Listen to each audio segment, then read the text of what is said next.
దేశవ్యాప్తంగా శ్రీకృష్ణాష్టమి వేడుకలు ఘనంగా జరిగాయి. మధ్యప్రదేశ్లోని గ్వాలియర్ నగరంలోని పురాతనమైన గోపాల మందిరం భక్తులతో కిటకిటలాడింది.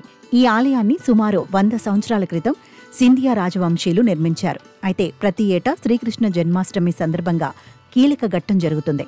భారీ పోలీస్ బందోబస్తు మధ్య బ్యాంక్ లాకర్ నుంచి సుమారు 100 కోట్ల రూపాయల విలువైన ఆభరణాలను బయటకు తీసుకువచ్చి శ్రీకృష్ణుని విగ్రహానికి అలంకరిస్తారు.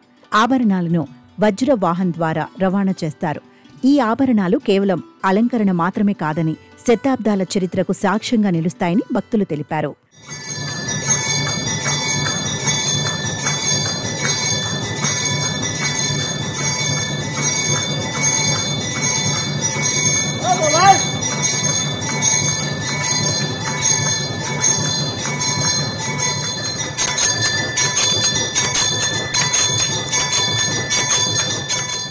బంగారు కిరీటం, పచ్చల హారాలు, వజ్రాలు, రత్నాలతో పొదిగిన కంకణాలు, అలాగే బంగారు వేణువును కృష్ణాష్టమి సందర్భంగా అలంకరించారు.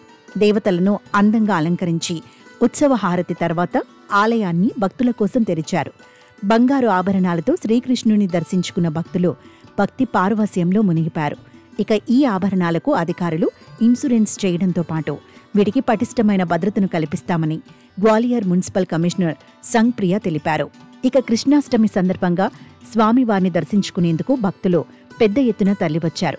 భక్తులకు ఎలాంటి అసౌకర్యం కలగకుండా అధికారులు ఏర్పాట్లు చేశారు.